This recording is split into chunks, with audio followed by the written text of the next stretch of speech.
아침에 시장을 알리는 글로벌 주식 라이브 월스트리트 모닝 브리핑 2월 3일 화요일 방송 시작하겠습니다. 여러분 안녕하세요. 저는 여도은입니다. 시작한 줄도 모르고 장을 막판까지 쭉 보고 있었는데요. 반등을 했습니다. 하루 만에 이렇게 반등할 거 왜 그렇게 우리의 마음을 좀 졸이게 했나라는 그런 생각이 들긴 하는데 그 반등의 폭도 꽤 의미를 좀 부여해 볼까요?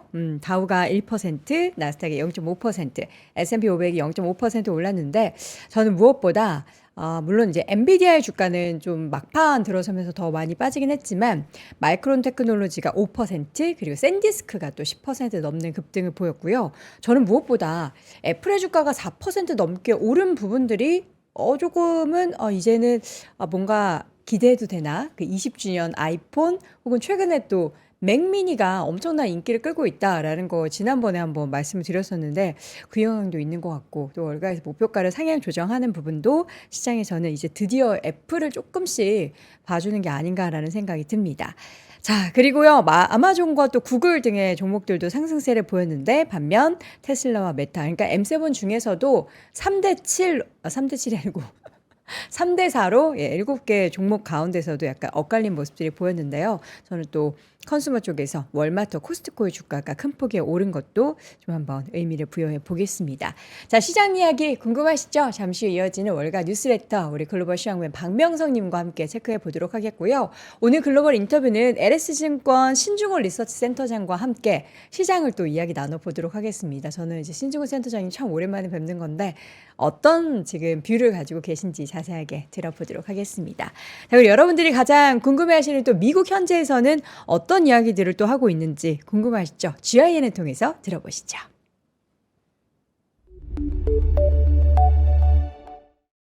안녕하세요. 3프로TV 시청자 여러분, 오늘의 분석을 시작하겠습니다. 저번 주 내내 시장에서 꽤 흥미로운 순환매가 계속 보였는데요. S&P 500 기준으로 주식은 저번 주 들어 이틀 연속 하락 마감했지만 기술적으로는 아직 큰 손상은 없는 모습입니다. 특히 엔비디아와 애플을 보면 S&P 500의 약 15%를 차지하는데도 흐름이 꽤 좋게 우상향하고 있거든요. 이런 추세는 당분간 이어질 것 같습니다. 만약 조정이 나온다 해도 이번 하락은 여전히 매수 기회로 볼만합니다. 다만 최근 우리가 본 급락과 이른바 자산 전반에서 동시에 출렁이는 크로스 자산 변동성은 꽤 중요하고요. 시간이 지나면 주식시장 전반으로 번질 수도 있습니다. 그래도 당장은 S&P 500이 다시 반등해서 신고가를 찍을 거라고 봅니다. 기술주는 전반적으로 아직 괜찮게 움직이고 있습니다. 다만 종목별로 흐름이 좀 갈렸는데요. 특히 소프트웨어가 큰 폭의 하락을 겪었습니다. 소프트웨어 ETF인 IGV를 보면 2022년 지지선이 바로 눈앞일 정도로 내려와 있거든요. 제 생각엔 이번 주가 소프트웨어가 바닥을 다지는 시점이 될 듯합니다. 당분간 기술주 안에서 소프트웨어가 주도주로 치고 나가긴 쉽지 않아 보입니다. 대형주를 보면 마이크로소프트나 팔란티어 같은 종목들이 지난주에 큰 폭의 하락을 겪었지만 지금은 단기 지지선으로 볼 만한 가격대까지 내려온 상태입니다. 많은 분들이 이걸 기술적으로 헤드앤숄더 패턴처럼 볼 수도 있겠지만 저는 지금 가격이 이전에 찍었던 두 번의 저점 근처까지 내려와 있다는 점이 더 눈에 들어옵니다. 여기에는 꽤 의미 있는 구름대 지지선도 형성돼 있거든요. IGB가 자기 추세선 부근까지 내려오면 단기적으로 타이밍을 노리는 분들에겐 이런 종목들을 분할로 담아볼 만한 구간이 될 가능성이 큽니다. 다만 큰 흐름으로 보면 소프트웨어 주식들이 이미 꺾이기 시작해서 2026년까지 쭉 들고 가는 바이앤홀드 종목은 아닐 수 있습니다. 오히려 반등이 나오는 동안 3에서 5주 정도만 들고 가는 전략에 더 가깝습니다. 시장 안에서 자금이 옮겨 다니는 로테이션이 확실히 나타나고 있습니다. 작년엔 유틸리티와 헬스케어에서 시작했는데요. 연말로 갈수록 그리고 최근 몇 주 사이에는 필수 소비재와 리츠 쪽으로도 흐름이 번졌습니다. 또 버라이즌 강세 덕분에 통신주가 꽤 의미 있게 힘을 받는 모습이었고 다른 쪽에서도 비슷한 흐름이 보였습니다. 최근 며칠 사이 AT&T 흐름을 보면요. 불과 이틀 만에 통신 섹터가 확 살아났습니다. 여기서 통신주는 버라이즌, AT&T, T-모바일, 컴캐스트 같은 빅4를 말하는데 이들이 S&P 500 통신 서비스 지수를 거의 대표하거든요. 작년 가을 이후 누적된 약세의 절반 정도를 단숨에 되돌린 셈이라 꽤 흥미로운 순환매입니다. 특히 주가들이 비슷한 약세 구간에 있을 때 이런 움직임이 나오는 건 좀 이례적이네요. 금 가격이 하루 만에 약 11%나 빠졌습니다. 은 같은 귀금속은 물론 산업용 금속까지 전반적으로 큰 폭으로 밀렸네요. 바닥은 거의 다져가는 것 같지만 앞으로 두어 달은 사서 그냥 들고 가기엔 확신이 없습니다. 다만 반등은 가까워 보이고 들어가신다면 단기 전술적 랠리로 접근하는 게 맞습니다. 오늘은 여기까지 마치겠습니다. 감사합니다. 네, 항상 테크니컬 분석을 주로 하는 마크 뉴튼. 2월에는 이것의 변동성을 유의해야 한다라는 내용의 골자로 이야기를 좀 들어봤습니다. 여러분들 GIN 통해서 미국 현지에서 이제 증시 전문가들은 과연 시장을 어떻게 바라보고 있는지 팁을 얻어가 보시기 바랍니다. 자세한 사항 영상 하단 링크 참조해 주시면 좋겠고요.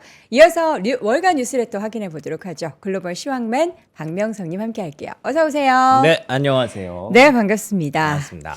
자, 오늘도 어떻게 바로 시장 볼까요?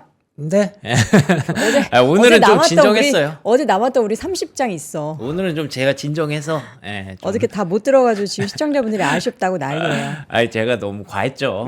그래가지고 아니, 그래서 그 오늘은 30장. 네, 그래서 네. 딱 세 가지로 준비했습니다. 세 가지? 그 어제 제가 이렇게 쭉 정리해 드리는데 뭔가 좀 대중이 없었는데 오늘은 그 케빈 워시 지명에 따른 폭풍 이후에 주식 시장은 어떻게 반응했나? 네. 그리고 상품 시장, 귀금속과 그 유가 이런 건 어떻게 반응했나? 그리고 마지막으로는 비트코인은 어떻게 반응했나? 네. 이렇게 세 가지로 한번 나눠봤고요. 그 다음에 뒤에 어제 못다한 이번 주 실적 시즌에 대한 어떤 준비 이런 것들을 좀 정리를 했는데, 야, 이 또 첫날부터 좀 긍정적인 소식이 좀 전해지나요? 지금 현재 팔란티어 주가가 3.5% 상승하고 있습니다. 팔란티어 모두 상회 김밥사랑님 바로 이렇게 또 오. 저희 특파원 역할을 바로 5%? 좋은데요? 6% 가자. 아니야. 흥분하면 안 돼. 예, 그렇죠. 지금 시장 흥분하면 안 항상 돼요. 팔란티어는 좀 예. 그렇더라고요. 근데 이번 주가 또 나름 또 빅 위크거든요. 네. 알파벳도 있고 아마존도 있고 팔란티어도 있는데 팔란티어가 스타트를 좀 잘 끊어주기를 바랐었는데 지금 분위기가 괜찮은가 봅니다. 내용 전해지는 대로 제가 한 번 더 정리해드리도록 하겠습니다. 네. 일단 주가는 6% 가까이 상승하고 있으니까 여러분들 편하게 보고 계시다가 잠시 후에 내용 확인되면 또 이어가도록 할게요. 자, 지수부터 그러면 볼까요? 네, 지수부터 한번 보도록 하죠. 네, 지수가 3대 지수 모두 상승했고요. 러셀 2000도 상승했습니다. 진짜 아까 오프닝에서 말씀해 주신 대로 이럴 거면은 뭐하러 이렇게 금요일에 사람들을 불안하게 만들었나? 그냥 많이 올랐으니까 그쵸. 뭐 하나 빌미를 네. 만든 거죠, 뭐. 그러니까 케빈 허시라는 사람이 뭐 한마디도 한 것도 없는데 이렇게 시장이 난리가 날 일이었나 싶더라고요. 네. 그래서 S&P 500 기준으로는 엔비디아랑 마이크로소프트, 오라클이 좀 아쉽기는 했는데 애플 4% 올랐고요. 그리고 마이크론 올랐고 아까 채팅창 보니까 누가 샌디스크 먹었다 하시던데 15% 넘게 오르지 않았어요? 그거를 거기서 이제 사는 용자가 계시네요. 진짜. 야심이요, 야심. 예, 야수의 진짜. 심장. 대단합니다, 정말로. 이 외에도 반도체와 데이터 센터 쪽에서 종목들이 다 괜찮았어요. 그리고 월마트, 코스트코 이쪽 라인, 캐터필러 이것도 사실 이제 데이터 센터 종목이니까 AI가 다시 돌아온 그런 모습을 보여줬습니다. 근데 뭐 잠시 후에 이슈 전해드리겠지만 참 좀 웃프게도 이 모든 게 좀 오라클에서 좀 반영이 된 것 같아서. 근데 오라클은 왜 빠졌어요? 그러니까요. 투자 아직 받았던데? 여전히 오라클은 호재를 던져주고 좀 여전히 시장은 아직까지 좀 지켜보자라는 느낌으로 반영이 된 것 같습니다. 러셀 2000도 많이 이 그린라이트가 들어왔죠. 근데 좀 아쉽지만 우주가 조금 빠졌고요. 그리고 또 크레도가 좀 하락을 했고 양자도 조금 안 좋았고 원전도 조금 안 좋았어요. 그래서 사실 우리가 좀 중점적으로 보던 중소형주들은 하락을 했고 반대로 다른 종목들이 기타 종목들이 좀 올라가서 어쨌든 시장 분위기는 좋았는데 뭐 테슬라라든지 엔비디아 그리고 중소형주에서 이런 크레도나 우주 관련주들 좀 하락한 거는 조금 아쉬웠다라는 점이 있었고요. 이게 아마 여기서 좀 비롯된 것 같아요. 여전히 금리가 높습니다. 특히 간밤에 10년물 기준으로 4.3% 근처까지 올라갔거든요. 뭐 물론 워시 의장의 지명이 뭐 시장을 막 급락시킬 재료는 아니지만 그래도 금리 시장은 여전히 좀 긴장을 하고 있다. 라는 게 보이죠. 이렇게 되면은 이제 좀 고민이 되죠. 주식시장에 대한 계산기도. 예, 그래서 조금 아쉬운 부분들이 좀 몇 군데 있었던 것 같고요. 실제로 달러도 또 올랐습니다. 이거는 아마도 이 워시 의장 지명으로 인해서 영향력이 계속 있다라고 봐야 될 것 같습니다. 그리고 금 가격은 1.3% 오늘도 하락을 했고요. 여기 보시는 것처럼 여전히 변동성이 굉장히 큰 그런 시장을 좀 보여주고 있습니다. 이게 애초에 금 자체가 이렇게 변동성이 큰 게 말이 안 되는 거죠. 그만큼 여전히 투기성 자본들이 좀 붙어 있다고 봐야 될 것 같고요. 유가는 완화가 됐습니다. 요거는 그래도 시장에 긍정적이죠. 이란과 대화가 좀 잘 되고 있다고 하더라고요. 잠시 후에 정리를 좀 해드리도록 하겠고요. 팔란티어 심심한데 한번 더 볼까요? 7.6%. 심심해요. 예, 계속 궁금하잖아요. 계속 눌러보고 싶은 주가 7.8% 급등하고 있네요. 자, 네, 그러면 이어서 제가 앞서 예고 드린 대로 네. 자, 과연 그럼 주식시장은 어떻게 반응을 했나부터 뭐야, 다 보도록. 회복했네. 회복하고 더 넘어섰네요. 그러니까 이거 누구한테 차트 갖다 주고 뭐 워시 이런 거 모르는 사람한테 갖다 주면은 어때 보이냐? 네, 뭐 무슨 일이 있었어요? 좋네요. 네, 이렇게 물어볼 걸요. 네. 아마 S&P 500 기준으로 가볍게 아주 스무스하게 이렇게 반등을 했다라고 보시면 될 것 같고요. 제가 워시에 대해서 공부를 되게 많이 해봤습니다. 그 월가에서 나오는 얘기들도 많이 보고, 그리고 어제는 이제 여의도에서 나오는 얘기들을 많이 봤는데, 호키씨 했던 메파워시는 과거 10년 전 얘기라고 하더라고요. 예, 최근에는 오히려 도비씨 비둘기파적인 얘기를 많이 하고 AI 낙관론을 얘기를 많이 하고 있기 때문에 트럼프 대통령과 코드가 맞는 인사다라고 얘기들을 많이 하고 있습니다. 그래서 그런데다가 케빈 허씨가 임명이 되더라도, 지금은 지명이죠. 임명까지는 의회 인준을 받아야 되는 거니까, 임명이 되더라도 뭐 혼자 하는 일이 아니잖아요. 거기 들어가면은 인원들이 굉장히 많고, 그리고 처음부터는 의장을 하는 것도 아니고 이사로 시작을 하는 거고, 지금 뭐 스티븐 마이런 이사 들어가서 막 이래저래 얘기는 하고 있지만 사실 그걸로 막 대세를 바꾸진 못하잖아요. 그렇기 때문에 뭐 여지는 제한적이다. 뭐 이렇게 보고 있고요. 그리고 이제 그 여의도에서 리포트들을 쭉 보다가 흥미로웠던 게, 케빈 허씨 지명 이후에 시장 참여자들의 증시에 대한 전망이 블룸버그 서베이를 통해서 공개된 게 있었대요. 변화 없음이 50%고요. 근데 왜 시장은 흔들렸어요? 그러니까요. 부정적으로 바뀐 사람들이 물론 30 정도 돼요. 근데 긍정적으로 바뀐 사람들이 25거든요.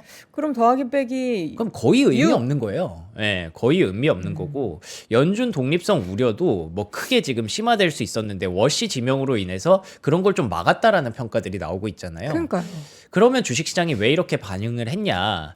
결론적으로 앞으로 이제 움직임이 반전될 가능성이 높은 것은 달러 강세. 아무래도 워시가 뭐 금리 인하는 공격적으로 안 할 것 같으니까 달러 강세는 뭐 오늘도 나왔으니까 맞는 말이지만, 그것보다도 지금 시장에서 걱정하는 건 주가의 하락이라고 합니다. 그러니까 S&P 500 많이 오른 거 아니야? 나스닥도 많이 오른 거 아니야? 그 불안감이 상존하는 상황에서 워시 지명으로 인해서 약간 좀 트리거가 제공이 됐다. 뭐 이렇게 보는 게 합리적이라고 보여지고요. 네. 근데 사실 주식시장도 냉정하게 판단을 하면 이게 굉장히 그 대형주 M7 중심의 랠리가 최근에도 어쨌든 올해는 좀 뜸하지만 최근까지 지속된 거잖아요. 한 3년 동안. 그쵸. 근데 그런 종목들 빼면은 사실 S&P 500이 막 그렇게 비싸다라고 하기도 좀 어렵거든요. M7을 빼고 밸류에이션을 평가하면 예. 뭐, 이게 지금 M7이 많이 올랐다는 뜻이거든요. 그쵸, 그쵸. 예, 그렇기 때문에 그거 빼면은 뭐 이것도 사실 뭐 주가가 너무 오른 거 아니야? 라고 생각하는 것도 어쨌든 투자 심리일 뿐인 거고요.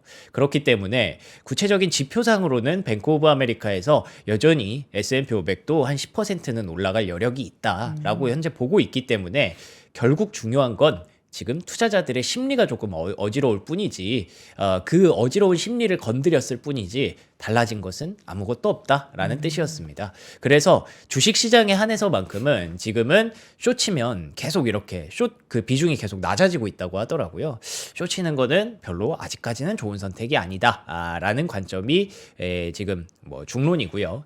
그리고 우리가 조금 걱정했던 셧다운, 이것도 뭐 말씀드린 대로 월요일에 그 하원이 안 열려서 그렇지 화요일에 열리면 하원 의장이 얘기를 했어요. 셧다운 해제 거의 확신한다 라고 얘기를 하고 있기 때문에. 그럴 거면 지난주에 좀 합의하지. 그러게요. 이 부분도 우리가 크게 걱정할 일은 아닌 것으로 일단 판단을 하고 있습니다. 그래서 지금 어제 간밤에 워시가 주식시장에 미친 영향은 에스티로더의 급등 정도다. 아니 3%인데 급등까지는 아니죠. 그렇죠. 예, 3% 조금 올렸다. 뭐 그냥 이런 거는 그냥 재미로 한번 찾아봤습니다. 어떻게 금값 은값은 좀 괜찮아졌어요? 근데 이 상품 시장 전반적으로는 변동성이 좀 지속이 됐어요. 마이너스네요 다. 예, 금도 그렇고 아까 보셨던 대로 그 일봉상으로도 변동폭이 되게 컸잖아요. 근데 물론 은 가격은 뭐 30%가 급락했기 때문에 2% 정도 반등이 나오긴 했지만 120달러에서 지금 70달러대까지 내려온 상황에서 이거 가지고 막 엄청 많이 올랐습니다. 이럴 수가 없잖아요. 그런데다가 천연가스가 또 이제는 다시 뭐 따뜻해진다 이러면서 또 급락을 했고 유가도 또 급락을 하고 이런 거 보고 있으면은 뭐 EU야 갖다 붙이면은 그게 말이 되지만 그쵸. 너무 변동성이 크다라는 생각이 좀 들잖아요. 그래서 유가부터 보시면 이란과 관련된 불확실성이 좀 해소되는 걸 기대하고 있다고 합니다. 지난 주말에 이란이랑 좀 대화를 하면 좋을 것 같아라고 트럼프 대통령이 시그널을 보냈죠. 그러고 나서 이제 시장에서는 좀 안도감을 좀 보여주는 그런 모습이 반영이 됐고요. 뭐 변동성이 크다고는 하지만 유가 떨어지는 건 주식시장의 악재는 아니고 오히려 네. 호재성이기 때문에 시장에서는 긍정적으로 반응을 한 것 같습니다. 그런데다가 인도랑 드디어 이제 관세 협상이 거의 마지막 끝판왕이었거든요. 미국 입장에서는. 근데 통화를 하고 좋은 얘기를 했다고 합니다. 그러면서 25에서 18%로 인하할 것이다라는 얘기를 했는데 왜 트럼프 대통령이 이렇게 물러났느냐?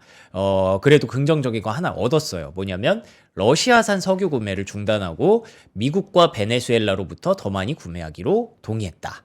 그러니까 베네수엘라 그 원유를 거의 미국이 지금 컨트롤을 하고 있지 않습니까? 그거를 이제 인도가 많이 사주기로 했다는 거예요. 그러면은 이제 트럼프 대통령이 원하는 대로 베네수엘라 원유도 획득하고 그걸 또 인도나 중국 쪽으로 흘러 들어가는 것까지 러시아의 그 원유가 흘러 들어가는 것까지 어느 정도 그 개입을 할 수가 있기 때문에 트럼프 대통령 입장에서는 긍정적으로 볼 수 있는 시나리오였던 인도 거죠. 총리가 저번에는 유럽 정상들이랑 막 네. 손붙잡고 약간 미국을 좀 이렇게 처그지는 그런 느낌 아니었어요? 뭐 근데 중국도 뭐 이게 사실 외교라는 게 한쪽만 완전 편을 들 수는 없잖아요. 네, 저는 그래서 그런 반응이라고 좀 보여지고요. 네, 네. 지금은 그래서 뭔가 다들 조금씩 이래저래 살구멍을 좀 만들어 놓는 그런 느낌인 것 같습니다. 네. 근데 어쨌든 트럼프 대통령 입장에서는 그게 좀 고가워 보이긴 하지만 그래도 원하는 건 얻었잖아요. 예, 그런데다가 이제 또 실제로 베네수엘라 원유 수출량이 서서히 반등하고 있다고 하더라고요. 저게 미국 영향인 거예요? 그렇죠. 예, 원유 벌써 반등해요? 주요 수출 대상국이 미국이고요. 어. 이게 1월에 약 80만 배럴, 일간. 12월은 49만 배럴이었으니까 거의 2배가 났어요. 와, 벌써. 되게 빠르다. 진짜 엄청 빠르게 퍼내더라고요. 이렇게 되면은 유가가 내려가는 것 또한 이해가 되는 부분이죠. 네. 예. 그리고 나서 이제 귀금속은 그럼 어떻게 되느냐? 이것도 제가 공부를 좀 해봤는데, 귀금속이 사실 캐비넛이 등장으로 인해서 달러가 상승하면서 귀금속이 안정이 되는 것 또한 뭐 틀린 건 아니지만 사실 그렇다고 해서 최근에 그 투기성 자산이 붙어서 그렇지 다른 나라들이 어쨌든 금 가격이 이렇게 올라갔던 1번 배경은 그 나라들이 그 금을 확보하기 위한 그런 경쟁이 붙어서였잖아요. 근데 지금도 여전히 신흥국은 아직까지도 금이 많이 부족하다고 합니다. 그렇기 때문에 계속 이게 뭔가 화폐에 대한 그런 불신 이런 것들이 좀 커지면서 금을 가져가려는 수요는 여전히 있을 것이다 라는 게 JP 모건에서도 그 얘기를 또 하더라고요. 우리의 주장은 처음부터 매우 간단했다. 원래 지금 지정학적 불확실성이나 이런 걸 고려했을 때 금이 최고의 해지 수단인데 그 고객들을 보니까 한 5에서 10% 정도는 금이 필요한 것 같은데 이제 그 전체 운용 자산에서 3% 조금 넘는 수준이다. 특히 신흥 시장도 전혀 지금 금을 많이 보유하고 있지 않다라는 점에서 여전히 채워나가야 될 그런 수요가 있다는 점에서 지금 어쨌든 그 투기 수요가 좀 마무리가 된다면 다시 올라갈 것이다라고 6,500달러까지 올라갈 것이다라는 전망을 여전히 유지를 했습니다. 그럼 사도 된다는 거예요? 그렇죠. 네, 다만 UBS에서는 너무 변동성이 커졌기 때문에 그쵸. 지금 당장 사기에는 조금 지켜볼 필요가 있다라는 얘기를 하기는 했는데 어쨌든 귀금속에 대해서는 여전히 수요가 유지될 것이다라는 게 일단 시장의 중론이고요. 네. 근데 또 이런 얘기도 있죠. 귀금속 다음은 에너지가 아닐까? 물론 오늘 간밤에 유가가 좀 빠지기는 했습니다만 어제 제가 이거 보여드렸던 그런 내용이었는데 1월이 정말 그 뭐 한 6개월 만에 처음으로 유가가 월간 단위로 상승한 달이거든요. 그렇기 때문에 제 생각도 좀 어느 정도 있는 게 귀금속이 이렇게까지 폭락하면 뭐 물론 금은에 대한 수요는 유지가 되겠지만 뭔가 변화는 일어날 거라고 생각을 하거든요. 그래서 수급이 뭐 투기성 자산도 귀금속 갔다가 여기는 이제 끝났다? 그쪽은 조금 매매하기에는 조금 어려운 장이 됐다라는 점에서 에너지나 다른 쪽을 좀 보지 않을까 그런 생각을 한번 해봤는데 대신증권에서는 이제 귀금속보다 비철금속에 좀 더 집중해야 되는 때다라는 얘기를 합니다. 비철금속이랑 그러니까 여기서는 이제 구리라든지 뭐 아연이라든지 뭐 이런 다른 그렇게 구리, 아연 두 개 하니까 고려 아연이 생각나네. 근데 고려 네. 아연이 그 어제 좀 많이 빠졌어요. 맞아요. 은 가격 하락 때문에. 맞아요. 근데 뭐 근본은 여기에 아마도 어떻게 보면은 이제 히토류라든지 이런 것들까지 다 들어간다고 가정을 했을 때 비철금속이 이제는 그 시나리오로 옮겨갈 수 있다. 과거의 유동성 장세에서 2019년, 2020년도도 귀금속이 올라간 뒤에 비철, 그 다음에 에너지 순, 2009년 때도 비철, 에너지 순으로 이렇게 따라 올라갔다고 하더라고요. 그래서 귀금속 다음에 에너지라기보다는 지금은 비철금속을 좀 봐야 되나라는 전망들이 좀 있었고요. 아니나 다를까 또 간밤에 뭐 요즘 히토류에 대해서 말이 많았잖아요. 투자를 한다 안 한다 철회한다 이런 얘기가 있었는데 120억 달러 규모의 핵심 광물 비축 계획 이라고 하면서 프로젝트 볼트라고 하더라고요. 이게 딱 그 대놓고 이제 중국을 견제하기 위함이다라고 얘기를 했기 때문에 이런 광물에 대한 관심은 앞으로도 좀 지속되지 않을까라는 생각을 조심스럽게 해보고요. 자 마지막으로 암호화폐 시장은 어떻게 됐을까 정리를 오른 해봤는데요. 거예요? 오른 거니? 오르긴 올랐는데 네. 암호화폐는 이게 일봉이면은 금요일에 끝이 아니잖아요. 토, 일, 월이거든요. 그쵸. 그러니까 주말까지 계속 빠졌기 때문에 이게 매도가 매도를 불 수밖에 없는 구조 여러분도 알고 계시죠? 그러니까요. 예. 그래서 이거 올랐다고 뭐 주식시장은 바로 원대 복귀를 했다라고 표현할 수 있지만 암호화폐는 전혀 그렇게 얘기하기가 좀 어렵습니다. 근데 이게 암호화폐 쪽에 있어서의 시장이 지금 약간의 패닉과 좀 네. 다들 좀 뭔가 이제 손을 놓는 그런 느낌이란 말이죠. 약간 좀 포기하는 그런 느낌이 근데 없지 않아 항상 있죠. 이럴 때마다 또 저점이었던 역사적인 그쵸. 흐름이 있었는데 네. 과연 이 역사적인 흐름이 반복될 것인가는 결국에는 무언가 정부 쪽에서 정책이나 이런 게 이렇게 끌어올릴 만한 뭔가 있어야죠. 뭐 이러니까 뭐 금은 가격이 좀 약간 이제 횡보를 보일 때 대체적인 대체할 수 있는 매력적인 자산으로 좀 떠올라야 하는데 과연 될까? 여담이지만 제가 이제 친구들이랑 유튜브를 하잖아요. 네. 거기서 이제 수익이 아주 작고 귀여운 수익 한 10만 원 정도가 난 적이 있거든요. 저번 암호화폐로 달에. 비트코인? 그거를 뭐 어떻게 할까 우리끼리 고민을 하다가 야 이거 갖고 우리 셋이 나눠서 유튜브 뭐 하냐. 수익으로 뭐 하냐. 코인이나 사자. 오, 코인 샀어요. 비트코인을? 네. 근데 다음 달 수익이 또 들어올 때가 되니까 네. 애들이 이제 또 아니 이렇게 많이 빠지는 게 암호화폐가 맞아? 코인이 맞아? 테슬라 살까? 막 이랬는데 테슬라 못 사. 못 사죠. 그걸로 못 사요. 저희 돈으로 진짜 못 사고. 소수청구해야 돼요. 네. 그럼 뭔 얘기를 했냐면 네. 야 근데 코인은 그런 생각 들 때 사야 되는 거 아니야? 그쵸. 네, 그 생각이 딱 들더라고요. 근데 뭐 물론 지금 손은 안 가지만 그렇죠. 저희가 막 월급으로 번 돈을 막 여기 넣기엔 좀 어렵지만 무서울 그거 때 사야 정도는 돼. 약간 얻을 수 있지 않을까 작년에 이런 생각도 제가 들어요. 네. 여코인에 빙의해가지고 막 여름부터 저는 비트코인을 모아갑니다라고 얘기했을 때 진짜 다들 관심 없었어요. 근데 물론 그때는 트럼프 대통령의 후보의 그런 내용들이 서서히 나오고 있을 때였죠. 그때는 좋았네요. 근데 지금은 사실 정부에서 뭔가 이렇게 팍 할 만한 정책이나 이런 이슈가 없어서. 그러니까 요즘 또 이걸 계속 얘기를 하는 게 트럼프 그 당선했던 그 이후에 상승세를 다 돌렸거든요. 잠깐만요. 그래서 더 얘기가 나오는 지금 앵커 암호화폐 보유 사심 가득. 아니에요. 여러분 우리 투자의 관점으로 심리적인 내용을 하는 거지. 제가 뭐 얘기한다고 시장이 올라가요? 데이터 쪼가리. 아닙니다. 그 정도로 암호화폐 시장이 작지 않아요. 그리고 데이터 제 쪼가리 영향력이 인정입니다. 그렇게 크지 않다라는 거 여러분도 알고 계시잖아요. 네. 그래서 이해해 주십시오. 요 시장에 대해서 한번 얘기를 해보려고 네. 하는데 저는 근본적인 문제는 여기 있다고 생각을 합니다. 어디요? 1월 ISM 제조업 PMI가 발표가 됐어요. 좋았어요. 이거 보시면 생각보다 너무 좋았습니다. 견조합니다. 52.6이 나왔어요. 네. 근데 이렇게까지 갑자기 견조하게 나와요? 예, 신규 주문도 그렇고 고용도 이렇게 좋아요? 그러면은 조작설? 아니죠. 이제 연준이 이 금리를 내리기가 너무 어렵잖아요. 인플레. 네. 그렇죠. 이렇게 되면은 금리를 내릴 수 없다는 점에서 보스틱 총재도 야 미국 경기 회복력 좋은데 네. 인플레이션이 오히려 걱정해야 되는 거 아니야? 이렇게 너무 좋아서 걱정해야 되는 거 아니야? 네. 작년에 3번이나 내렸던 게 고용 시장이 악화되기 때문에 그랬잖아요. 근데 고용 시장이 악화될 것이라는 전망도 없다. 상반기에는 경제가 균형을 이룰 것이다.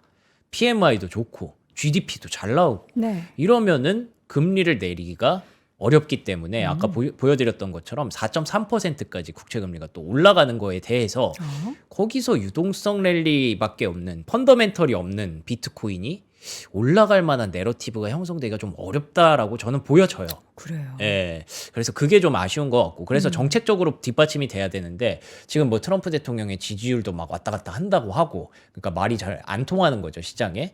그런데 변수는 이겁니다. 과연 지금 이 제조업, ISM 제조업 PMI나 이런 걸 보고 경기가 좋다고 말할 수가 있는가? 왜요? 경기 뭐 GDP 엄청 좋잖아요. 근데 그게 엄청 그 K자 경기로 인해서 좋은 데만 좋아서 그렇게 되는 거잖아요. 일부가 끌어간다. 네, 그래서 니키 미라우스 기자가 업계에 논평을 했는데 그 운송장비 업체 관계자는 뭐 하반기에 반등이 이루어지기를 희망하는 수준밖에 안 된다. 그냥 단순히 바라는? 예, 유럽의 관세 위협으로 견적을 받은 주문권에 대한 수익에 엄청난 부정적 영향, 지정학적 긴장이 반미 소비자 심리를 부추기고 있어서 매출 손실이 발생하고 계약직 인력 확보에 어려움을 겪고 있고 중소기업들을 계속해서 괴롭히고 있다는 거예요. 실제 기업들이 온탕과 냉탕이 그렇죠. 엇갈려 있군요. 그래서 진짜 돈 많고 네. 투자 많이 할 수 있는 기업들은 되게 좋아 보이지만 다른 기업들은 되게 지금 안 좋다는 거예요. 이렇게 되면은 이들을 살리기 위해서 또 금리 인하를 해야 될 수도 있는 거잖아요. 네.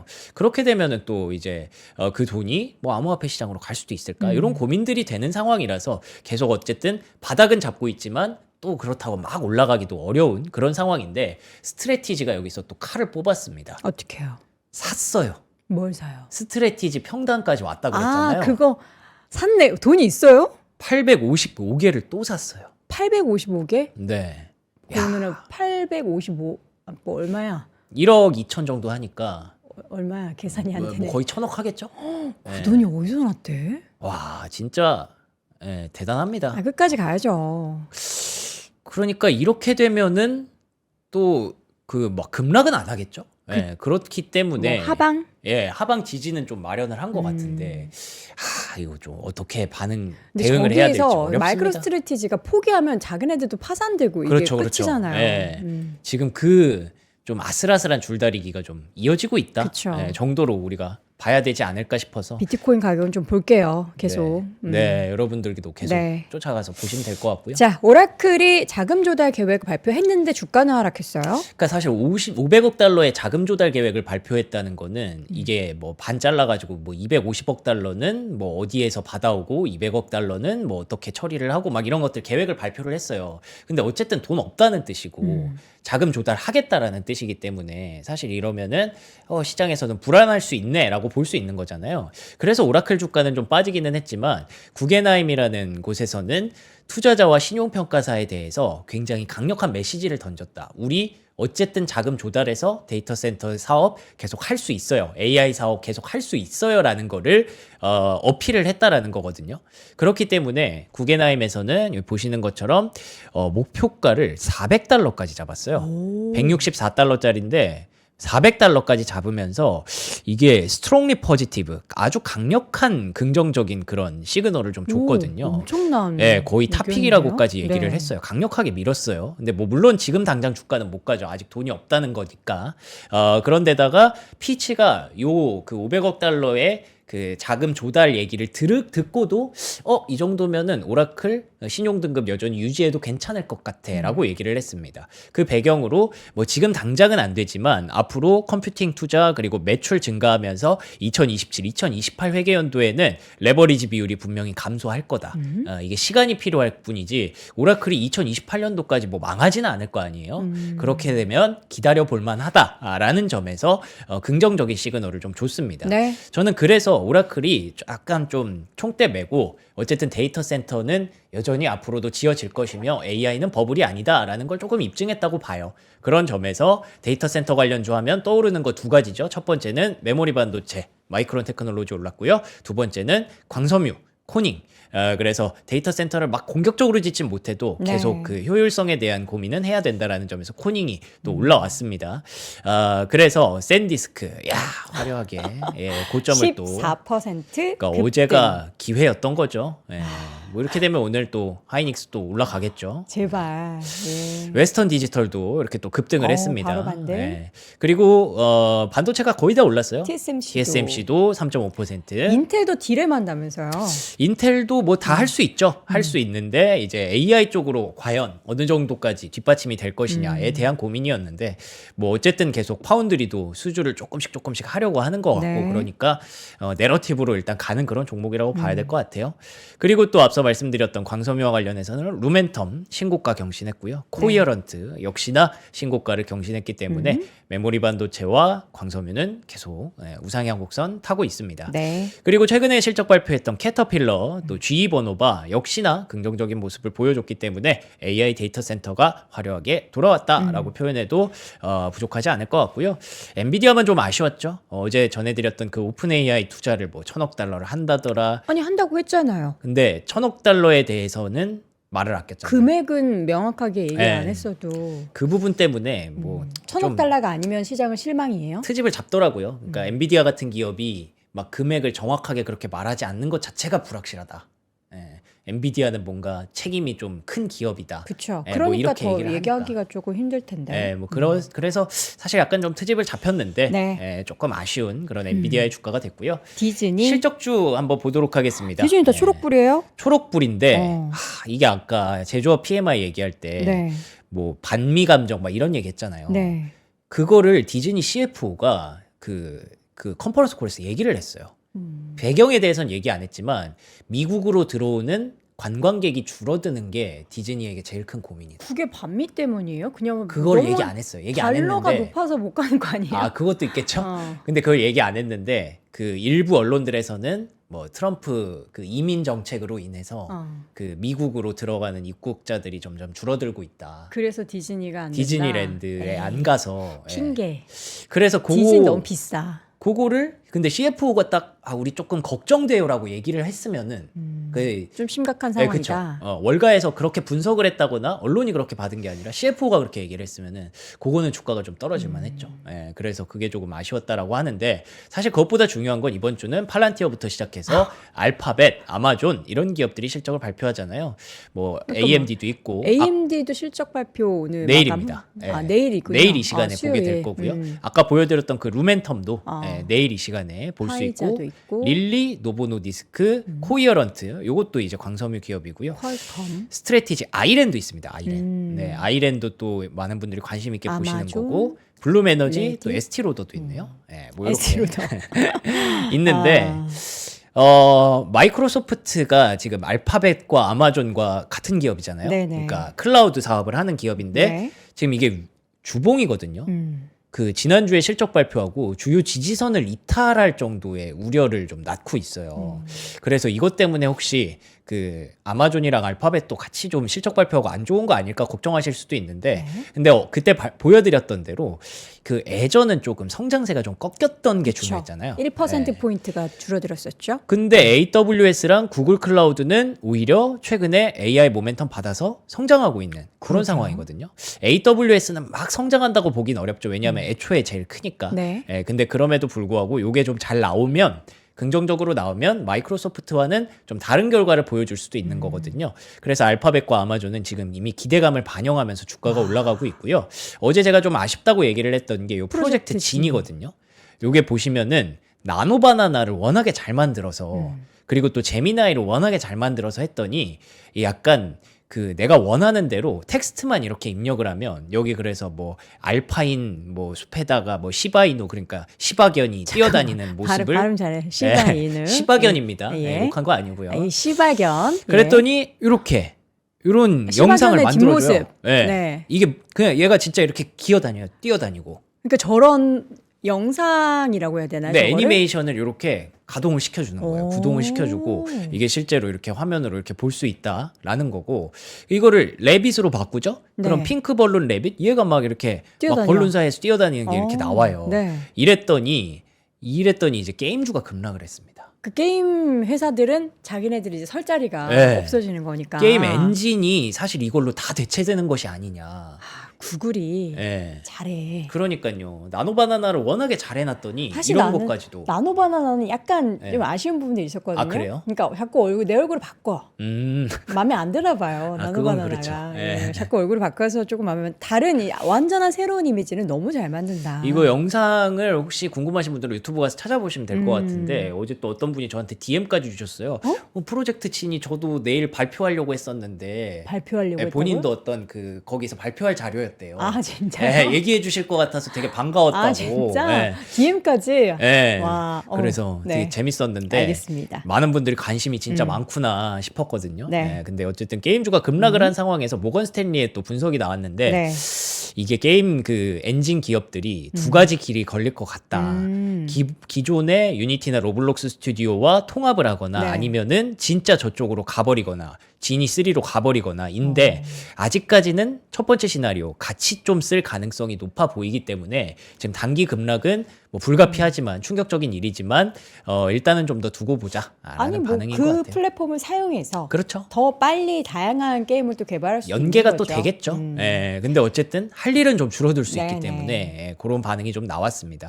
그런데다가 웨이모 기업 가치도 좀 커지고 있거든요. 구글의 웨이모도 예, 1,100억 달러까지 얘기를 하고 있는데 구글은 지금 엔비디아가 그 너무 오픈AI 투자를 1,000억 달러 한다 안 한다를 놓고 지금 관건이잖아요. 네. 근데 웨이모 자체가 이미 1,100억 달러가 돼 버렸어요. 그러면은 이것도 굉장히 훌륭하죠. 이래서 오늘 뭐 테슬라 주가가 좀 빠졌다라는 얘기도 있기는 한데 그래서 구글은 이제 단순히 클라우드만 볼 게 아니라 이렇게 미래 산업도 정말 잘하고 있으니까 클라우드는 뭐 그냥 기본으로 가는 거고 네. 거기다가 이제 컨퍼런스 콜에서 이런 얘기들이 얼마나 나오는지가 중요할 것 같고요. 아마존은 모르겠어요. 뭐 트레이니움에 대한 그 궁금증도 있고 미래 산업에 대한 궁금증도 있지만 최근에는 오히려 이 기사를 더 주목을 받고 있습니다. 멜라니아 트럼프라는 영화가 개봉을 했대요. 지난주에 개봉해서 저기서 뭐 인사도 하고 뭐 그랬죠. 근데 이거에다가 아마존이 7,500만 달러를 투자했는데 저거는 멜라니아 영화의 투자이 아니라 그냥 그거 아니에요? 돈 그냥 준 거 아니에요? 미국 정부에다가 뭐 그런 셈인데 어쨌든 그래서 말이 좀 많았거든요. 명분은 투자지만 근데 이게 첫 번째 주말 개봉하자마자 700만 달러를 벌었대요. 멜라니아가. 이게 뭐 역대급이라고 700만 하더라고요. 달러? 예, 10년에 한 번 나올까 말까 한 다큐멘터리 중에서 역대급 데뷔라고 하더라고요. 정부 관계자한테 다 봤나? 그러니까요. 엄청 많이 봤다고 해서 뭐 말은 많지만 어쨌든 네. 뭐 투자에 성공을 하는 그런 모습이기도 하고요. 네. 그리고 이번 주에 나오는 실적 중에 일라이 릴리가 35억 달러 펜실베니아 신규 공장 승부수를 던졌습니다. 최근에 약간 노보노디스크가 경구용을 먼저 내면서 네. 조금 주가가 멈칫했잖아요. 그래서 승부수를 좀 던졌는데 이거는 경구용은 아니고 일라이 릴리는 좀 더 앞서갈 수 있는 후보 물질을 계속 개발하고 있는 거기다가 투자를 더 많이 넣는 거라고 하더라고요. 경구용 말고 더 좋은 게 뭐가 있죠? 그- 부착하는 건가? 예, 그 패치형? 그 주사제인데 어쨌든 그 효율 자체가 훨씬 더 좋은 거를 한 번 맞으면 좀 예, 개발을 길게 했대요. 가져가는 예. 거. 그런데다가 경구용 치료제에 대해서도 지금 자신감을 확실히 보여주고 있으니까 네. 여전히 뭐 후발주자긴 하지만 잘 따라가겠다라는 얘기를 계속 하고 있는 네. 일라이 릴리라서 이번 주에 또 중요한 실적이 실적 될 것 발표. 같고요. 좀 아쉽지만 오늘 로빈후드가 10% 급락을 했어요. 왜요? 2025년 3월 이후 최악의 날을 기록을 했는데 지금 일단 그 비트코인이 안 좋아서 그게 1번이고 미식 축구 시즌 종료되면서 예측 시장 매출 감소하고 개인 투자자들이 지금 좀 긴장을 하고 있다라는 부분들이 한 번에 이렇게 뭉쳤다고 하는데 이번에 그 트럼프가 그 관세로 인해서 수익 나눠주면 트럼프 계좌를 로빈후드로 할 수도 있다고 하거든요. 네, 그래서 지금 일단 슈퍼앱의 지위에 가장 근접한 핀테크 플랫폼이라고 봐서 오히려 하락에 좀 비중 확대 의견 목표 주가 155달러로 제시한 파이퍼 샌들러도 있었다라는 점이었고요. 레드캣 홀딩스는 아시아 쪽에 이 소형 무인항공기 선정을 했다고 하더라고요. 예, 드론을 아시아 쪽까지 진출한다라고 해서 레드캣 홀딩스 주가 올라갔던 거. 그리고 마지막으로는 게임스탑이 뭐 요즘 주가가 좋아요. 7% 넘게 올랐습니다. 게임스탑은 네. 얘기하지 게임스- 말죠.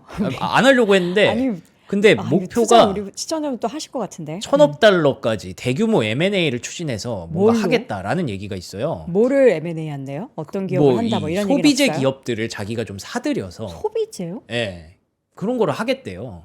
그래가지고 이게 말이 되나 싶었는데 네. 간밤에 주가가 올라가는 걸 보면서 야 이게 또 말이 네. 되는 건가 여러분, 헷갈리더라고요. 조심하시죠. 근데 최근에 마이클 버리가 게임스탑 투자했다고 했잖아요. 그러니까요. 그래서 조심하셔야 되는 그리고 거예요. 또 세계 기업을 추천을 했대요. 뭐 이런 거 사라 하면서 이런 종목들도 좀 움직임이 있었는데 그냥 이거는 재미로만 보시기 바랍니다. 예. 보지 마시죠. 네. 네. 괜히 이게 투자 잘못하셨다가 변동성 엄청 클 수 있으니까 주의하셔라라는 말씀을 드리도록 하겠고, 지금 이제 갈비뜯자면서 이제 댓글 올려주셨는데, 여러분 항상 아침마다 저는 표정이 밝은 날에는 먹는 게 있는 날입니다. 오늘 3프로 핫딜에서는 워커힐 갈비 3+1으로 저희가 요거 자주 소개해 드리는데, 소개해 드릴 때마다 엄청나게 인기를 끌고 있는 제품이죠. 워커힐 LA 갈비인데요. 어떻게 패키징이 돼 있냐? 요렇게 이렇게 너무 맛있겠죠. 케이스만 봐도 맛있어. 군침 나오죠. 어떻게 먹고 있어요? 많이 예, 먹어요. 먹고 많이 있습니다. 먹고 있어요. 먹고 나서 저에게 이제 저는 한 점 정도밖에 못 먹을 것 같기 때문에 맛을 전달해 주시고, 요거 이제 요 팩 4개를 드리는 거예요. 3+1으로 5만 원대. 그러니까 왜요? 너무 행복해요? 지금 너무 본격적으로 먹으려고 했는 거 바로 잡으셨네. 아니, 그러니까 지금 사실 워커힐 갈비가 여러분도 아시죠? 꽤 고가예요. 근데 그 제품을 집에서 이 가격에 먹을 수 있다는 것은 핫딜에서밖에 만나실 수 없는 구성입니다. 총 8인분으로 저희가 마련을 했고요. 호텔 특제, 그러니까 이거 한 팩이 2인분 정도라고 생각하시면 돼요. 호텔 특제 양념갈비고 총 1.6kg입니다. 1인분에 7,250원 꼴 생각하시면 되고요. 400g짜리 2인분을 저희가 총 4팩을 드리는 거고, 워커힐 특제 비법 소스로 마련이 된 제품입니다. 아유, 맛있겠다. 자, 요 제품 저도 한번 뜯어볼게요. 사실 요게 이제 뼈도 있는 요런 부위도 있기는 한데, 보이시죠? 요거 이제 우리 담당자가 이렇게 다 뜯어서 주는데, 저는 이제 고기만. 아, 맛있겠다. 야들야들하다. 2개 먹을래. 확실히 뼈에 좀 붙어 있는 게 맛있네요. 원래 뼈 쪽이 제일 맛있는 거잖아요. 뜯어먹는 맛이잖아요. 진짜 커요. 여러분들, 저는 개인적으로 갈비를 그냥 먹는 것도 맛있는데, 상추쌈에 쌈장 조금 올려서 밥 살짝 올려가지고 쌈 싸먹는 거, 개인적으로 쌈을 되게 좋아해요. 고기 먹을 때. 맛있어요. 이거 오늘 화요일이니까 오늘 주문하면 늦어도 이번 주 안에 도착할 거 아니에요. 주말에 파티하는 거예요. 갈비 파티. 좀 워커힐? 드시고 계시면 제가 팔란티어 얘기 드릴까요? 팔란티어 왜? 주가 더 올라요? 팔란티어 뭐 실적이랑 이런 내용이 공개돼서 음. 여러분 룰 오브 포티라고 아시죠? 룰 오브 포티가 뭐냐면 매출 성장률과 이익률을 더해서 성장하는 기업은 40만 넘어도 그래도 성공한 기업이다라고 하는데, 인크레더블 127. 이거 저번 분기에 110면 나오고 진짜 대박이다 그랬거든요. 이 어마어마한 기업입니다. 네, 그렇기 때문에 팔란티어의 주가 7% 급등하고 있네요. 이번 주 출발이 좋네요. 네. 그래서 갈비도 맛있게 먹고 네. 알파벳도 실적 잘 나와서 주말에 갈비 맛있게 드세요, 여러분. 수익 난 걸로 뭐 하겠어요. 맛있는 거 먹겠죠. 그리고 네. 혹시 이제 노트북 요새 뭐 이제 칩 가격 올라가지고 나 지금 노트 바꿔야 되는데 못 바꾸고 있다 하시는 분들은 리스크몰에서 사시면 돼요. 저희 삼프라띠를 통해서 갤럭시북 11세대 최초로 59만 원대에 가지고 왔습니다. 초경량 1.5kg, SSD 512GB, 윈도우 11 탑재가 되어 있고요. A급 리퍼 안심 제품으로 저희가 15개월 무상 보증 서비스 드립니다. 코어 i5 1135G7, 램 8GB, SSD 512GB. 사양은 제가 늘 말씀드리지만 저는 그냥 말씀드리는 거니까 여러분들이 좋은 건지 안 좋은 건지는 더 잘 아실 것 같아요. 예, 가볍게 사용하실 수 있고 굉장히 무게가 가벼워요. 지금 1.05kg인데 제가 손가락 2개로 이렇게 잡을 수 있는 그런 무게감입니다. 15.6 풀 HD 제품이고요. 지금 이 제품을 59만 원대에 만나실 수 있으니까 노트북 필요하셨던 분들, 가볍게 매일 데일리로 들고 다닐 노트북 필요하셨던 분들은 삼프라띠 영상 아래 링크 통해서 확인해 보시기 바랍니다. 자, 지금까지 글로벌 시황맨 박명성님 함께했습니다. 고맙습니다. 고맙습니다.